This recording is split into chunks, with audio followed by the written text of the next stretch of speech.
It had been 3 months since my divorce. 3 long months. The house felt too quiet every night. No music, no laughter, no one asking how my day was. I worked late most evenings just to avoid going home. At the office, I smiled like everything was fine. But inside, I felt empty. My name is Daniel. I'm 36, and I honestly thought my life was over. That Thursday night started like any other. Rain tapped softly against my windows. I was sitting on my couch in sweatpants, eating cold pizza from the box. Then, my phone buzzed. It was my boss, Emily Carter. I stared at the screen for a second. Emily never called this late, especially not after 9 p.m., I answered quickly. Hello? Her voice sounded nervous. Daniel, are you home? I sat up straighter. Yeah. Is everything okay? There was a small pause. Can I come by? That caught me off guard. My house? Yes. Another pause. Please. I looked around my messy living room. Sure. I'll be there in 20 minutes. The call ended. I just sat there staring at the phone. Emily was my boss for almost 4 years. Smart, confident, always calm. At work, everyone respected her. Honestly, everyone was a little scared of her too. But I knew another side of her. Small, moments during late meetings, quiet talks after work, the way she noticed when I skipped lunch, the way she asked if I was sleeping okay after my divorce. Still, this felt different. Why would she come to my house alone at night? I quickly cleaned the living room. I hid the pizza box, changed my shirt, then changed it again. 10 minutes later, headlights stopped outside my house. My heart started beating fast. I looked through the window. It was her. She stepped out holding a black umbrella. Even in the rain, she looked elegant. Simple gray coat, loose hair, no makeup. For some reason, that made her look even more beautiful. I opened the door before she knocked. Hey, I said awkwardly. Hey. She gave a tired smile. For the first time ever. Emily looked lost. I moved aside. Come in. She stepped inside slowly. You can leave your coat there. Thanks. The room became quiet immediately. Almost too quiet. I'm sorry for coming. This late, she said. It's okay. I pointed toward the couch. Want coffee? She shook her head. No, She stopped talking. I noticed her hands were shaking slightly. That worried me. Emily, what happened? She looked down for a second. Then she laughed softly. You know what's funny? What? At work, everyone thinks I have my life together. I didn't answer, because honestly, I understood that feeling too well.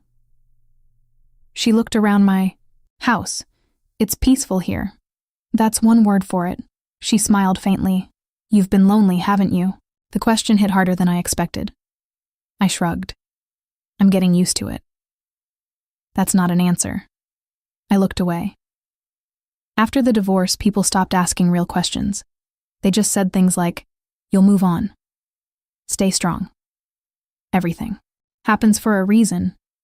But loneliness doesn't disappear because people say nice things. Emily looked at me carefully. You loved her a lot. Yeah. And she hurt you. I let out a slow breath. Yeah. The rain outside became louder. For a moment, neither of us spoke. Then she quietly said, My husband left 2 years ago. I blinked. What? She nodded slowly. I never told anyone at work. I stared at her in shock. You were married? Technically still am. The papers are unfinished. That explained so much. The late nights at work. The empty look in her eyes sometimes. All this time. She was carrying pain too. She gave a small laugh. Funny, right? Not really. I spent 2 years pretending I was fine. Her eyes met mine. tonight I couldn't sit alone anymore. Something changed in that moment. The room suddenly felt smaller, warmer, more honest. I sat across from her quietly. You could have called a friend. I did. What happened? No one answered. That sentence broke my heart a little, because I knew exactly how that felt. Then she looked directly at me. But I knew you would. My chest tightened. Outside, thunder rolled softly in the distance. Inside, everything suddenly felt personal. Too personal. Emily leaned back against the couch. You know something strange, Daniel? What? You're the only person who talks to me like I'm normal. I laughed quietly. You scare me too much to act fake. She smiled for real this time. A beautiful smile. And for the first time in months, I forgot about my divorce. Just for a second. Then Emily noticed a framed photo on the shelf, an old wedding picture. She stood up slowly and picked it up. You still keep this? I felt embarrassed. I forgot to move it, but that wasn't true. I simply couldn't let go yet. Emily looked at the photo carefully, then she surprised me. She didn't deserve this version of you. I looked at her. What do you mean? She set the picture down gently. The version that still loves deeply after getting hurt. Those words stayed in my head. No one had ever said something like that to me before. Then suddenly, the lights went out. The whole house turned dark. I laughed softly. Perfect timing. The storm? Yeah. Happens sometimes. Only the rain and distant thunder filled the silence now. Then Emily whispered something unexpected. Good. I frowned slightly. Good? In the darkness, her voice sounded softer than ever. Now I can finally tell you why I really came here tonight. The house stayed completely dark. Only the sound of rain filled the room. I could barely see Emily standing near the shelf. My heart was beating hard now. What do you mean? I asked softly. She didn't answer right away. Instead, she walked closer, to the window. Streetlights outside painted faint shadows across her face. For the first time, Emily looked nervous. Not like my boss. Not like the confident woman from the office. Just human. I almost didn't come tonight, she said quietly. Then, why did you? She folded her arms slowly. Because I was afraid. Of what? Her eyes met mine. Of losing the chance to tell you the truth. The room suddenly felt heavier. I swallowed hard. What truth? She smiled sadly. Do you remember the night? You stayed late after everyone left? I thought for a second. The Henderson project? She nodded. You looked exhausted. I laughed softly. I was exhausted. You also looked heartbroken. That part was true too. I remembered sitting alone at my desk after signing divorce papers earlier that day. Emily had quietly placed coffee beside me without saying anything. At the time, I thought she was only being kind. Now I wasn't so sure. That night, she continued, I realized something. I stayed silent. She took a slow breath. I cared about you more than I should. My chest tightened instantly. The rain outside seemed even louder now. For a second, I honestly thought I imagined her words. But her eyes never moved away from mine. You don't have to say anything, she added quickly. I know the timing is messy. I finally found my voice. Emily. She shook her head softly. I'm not here to pressure you. She gave a weak smile. I just got tired of pretending. Those words hit me deeply, because pretending was exactly what I had been doing too. Pretending I was okay. Pretending I wasn't lonely. Pretending I didn't look forward to seeing her every morning. I walked closer slowly. Why didn't you tell me before? She laughed quietly. You had enough pain already. That answer hurt in a strange way, because even now she was thinking about my feelings first. The lights suddenly flickered back on. Both of us blinked. and there we were, standing only a few feet apart. No darkness left to hide inside. Emily looked embarrassed suddenly. I should probably go. What? This was a mistake. No. The word came out fast. Too fast. She looked surprised. I rubbed the back of my neck awkwardly. I don't think it was. Neither of us moved. Then her phone buzzed loudly in the silence. She checked the screen. Her expression changed immediately. I noticed it right away. What happened? She locked the phone quickly. Nothing. That didn't look like nothing. She hesitated, then finally sighed. My husband. The word felt strange in the room. He still calls? Sometimes.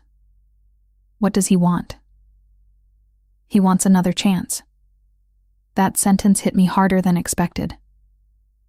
I looked away for a second. Of course he did. A woman like Emily was impossible to forget. She noticed my reaction immediately. Daniel. I forced a small smile. You should answer him. I don't want to, but maybe you should. She stared at me carefully. Are you pushing me away already? I didn't know how to answer that, because honestly, I was scared. Scared of trusting someone again, scared of getting attached again, scared of losing someone again. Emily stepped closer. You know what your problem is? I laughed softly. Only one? You think love has to destroy you to be real. Her words caught me off guard. She continued softly. You gave everything to someone who walked away. I stayed silent. But that doesn't mean everyone will. For some reason, my eyes started burning a little. I looked down quickly. After my divorce, I promised myself I would never be vulnerable again. And yet here I was, standing in my living room, feeling more understood than I had in years. Emily reached for her coat slowly. I should leave before this gets more complicated. But before she could move, I gently held her wrist, not forcefully, just enough to stop her. She looked at me quietly. Stay a little longer, I said. The room became completely silent again. Then she smiled. A real smile this time. Warm, soft, honest. So, she stayed. We talked for hours after that. About everything. Our failed marriages. Our regrets. The dreams we gave up. At some point, the rain stopped outside, and somehow the heaviness inside me started fading too. Around 2 a.m., Emily looked at the clock and laughed. We have work in 6 hours. I might call in sick. You never call in sick. I'm trying new things. She smiled again. Then suddenly her expression softened. You know something strange? What? This is the first place that has felt like home in years. That sentence stayed with me. Not because it was romantic, but because it was honest, and honest feelings are rare. When she finally stood near the door to leave, neither of us wanted the night to end. Emily looked up at me quietly. So, what happens now? I thought about it carefully, then I smiled. For now, yeah? We stopped pretending. Her eyes filled slightly with emotion. Then she leaned forward and hugged me gently. Not dramatic, not rushed, just real. And after months of feeling broken, I finally felt peace. 1 week later, I learned the final twist. Emily had turned down a huge job offer in another city 2 months earlier. A promotion everyone wanted. She stayed because she didn't want to leave me behind. She never told me. Not until later. That was the moment I realized something important. Sometimes love doesn't arrive loudly. Sometimes it simply shows up quietly at your door on a rainy night. Right when you think your life is over.